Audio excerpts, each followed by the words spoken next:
যে খাম্পা বৰগয়াৰী কোন হয়, হাগ্ৰামা মহিলাৰী কোন হয়। ভাৰত হ'ল এটা গণতান্ত্ৰিক দেশ।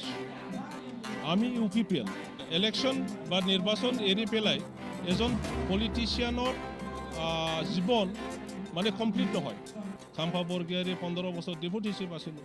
মই এতিয়াও ৰাইজৰ লগত থাকি পেলাই কাম কৰিছোঁ। হাই কামাণ্ডে যেতিয়া মোক টিকেট দিয়ে ডেফিনেটলি মই খেলিম। যি সমষ্টি দিব তাতে খেলিব। মোৰ সমষ্টিটো আছিল বা এতিয়াও আছে চিৰাংপুৰ। গতিকে কংগ্ৰেছে ইয়াত ইলেকশ্যন খেলিব, BJPয়ে ইলেকশ্যন খেলিব, কোনোবা আম আদমীয়ে ইলেকশ্যন খেলিব। ইয়াতনো কি ফাৰাক থাকে।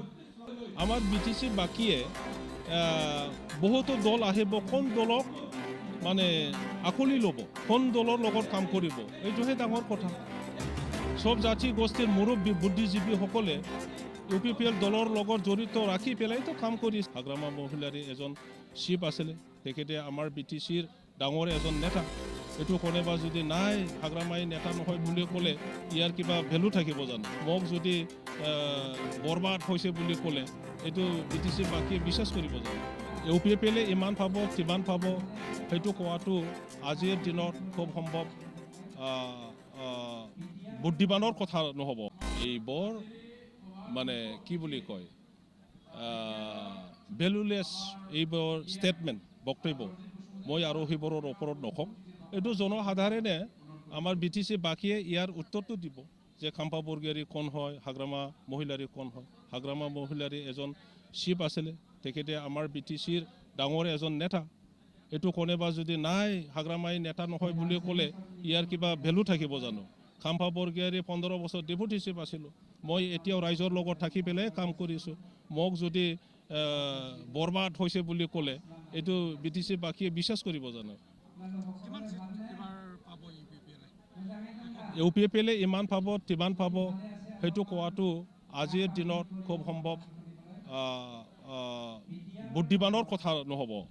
কিন্তু মই সেইখিনি কথা ক'ব পাৰোঁ, এইখিনি মই ক'ব পাৰোঁ যে চৰকাৰ গঠন কৰিবৰ কাৰণে যি নাম্বাৰ লাগে 40 সমষ্টিৰ ভিতৰত 21টা আপুনি যদি পায় সেইটোকে মেজিক নাম্বাৰ কয়।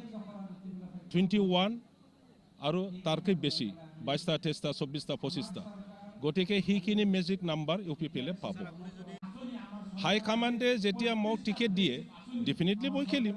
আৰু খেলিবৰ কাৰণে মই পলিটিচিয়ান, মই ডেপুটি চিফ আছিলোঁ। ইলেকশ্যন বা নিৰ্বাচন এৰি পেলাই এজন পলিটিচিয়ানৰ জীৱন মানে কমপ্লিট নহয়।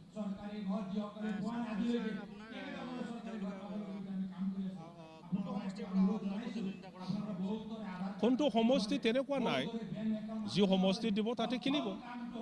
মোৰ সমষ্টিটো আছিল বা এতিয়াও আছে চিৰাংদুৱা।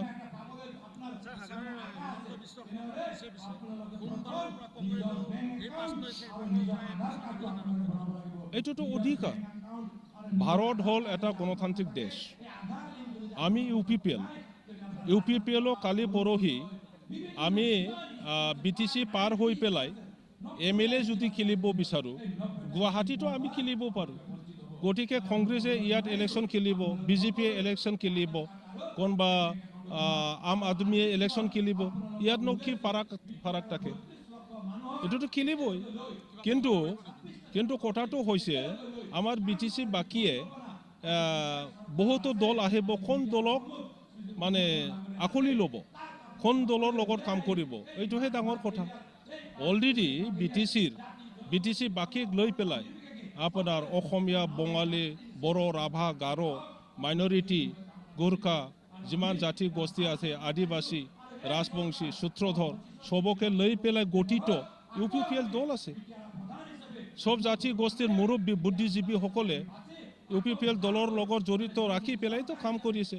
আৰু UPPL দলৰ দ্বাৰাই নিজৰ ভাষা, নিজৰ সংস্কৃতি, নিজৰ পৰম্পৰা ৰক্ষণাবেক্ষণ কৰাৰ লগতে আৰু বেছি ডেভেলপ কৰাৰ এটা সুযোগ পাইছে, কাম কৰি আছে।